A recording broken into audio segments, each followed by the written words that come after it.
躺进医院的病床，一阵喇叭声突然响起：“欢迎来到鬼畜医院，请遵循以下规则。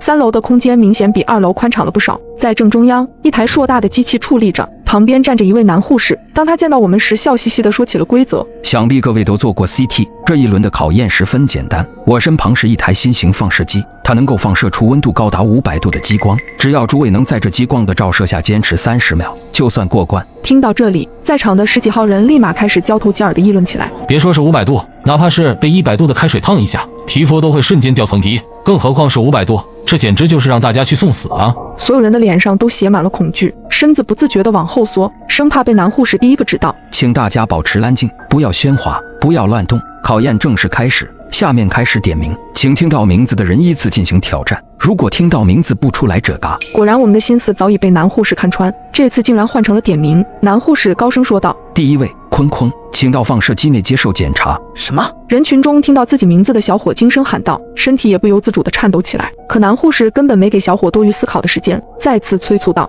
请坤坤到放射机内接受检查。”小伙这才回过神来，鼓起勇气走进了机器中。随着机器门缓缓关闭，一阵刺耳的机械运转声骤然响起，30秒的倒计时也开始跳动。当那道激光渐渐靠近，小伙吓得大声尖叫：“救命呀！好热！”然而男护士丝毫没有理会小伙，反而笑得更加肆意。只见那道激光缓缓扫过小伙的全身，小伙的身体瞬间化作成焦炭。整个3楼的大厅里弥漫着一股刺鼻的烧焦味，众人全都被眼前这恐怖的景象吓呆了。可男护士却依旧笑嘻嘻地喊道：“坤坤 out， 有请第2位张漂亮到放射机接受检查。”可这次男护士喊完名字许久，人群中都不见张漂亮的身影。只见男护士再次喊了一声：“请张漂亮到放射机接受检查。”人群中依旧不见有人站出来。男护士轻轻一笑，说道：“我宣布，张漂亮 out。”接着人群中一个女人应声倒地，看来这个女人妄图挑战权威，坚持不站出来，可下场依旧是死。接着男护士继续开始点名：“下一位雷小燕，请到放射机接受检查。”有了张漂亮的惨死警示，李小燕这次主动了许多，没有丝毫犹豫地走进了机器。随着倒计时开始，那道炽热的激光再次缓缓袭来，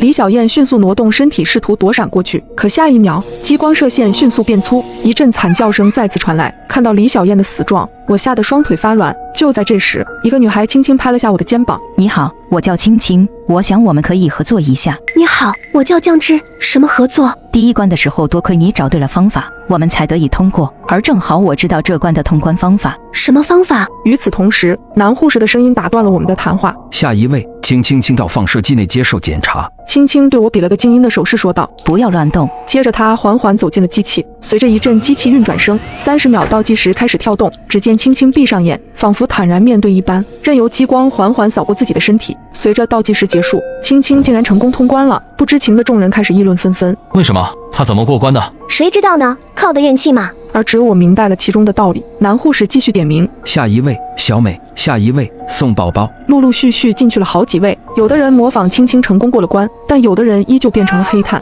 下一位酱汁。终于到我了，我走进机器，同样和青青一般紧闭双眼。伴随着倒计时开始，一阵炽热的激光扫过我的腿部。激光虽然炽热，但身体还算能够承受。而通关的奥秘就在这里。男护士在点名前说过，要保持安静，不要乱动。也就是说，只要大家按照要求去做，激光的温度刚好是人体能够承受的极限。只要大家一有动作或者发出声音，温度就会迅速飙升到500度。其实通关的秘密就藏在男护士的话中，只不过大家在面对高温的恐惧时，不是忘掉这句话，就是忍不住的大喊或者躲避，所以就会触犯规则。倒计时结束，我通关成功，再次见到了青青。“你真厉害，我可以跟你合作。”此时喇叭声音再次响起：“目前存活人数13人，生存游戏挑战继续，请前往3楼迎接下一个科室的考验。”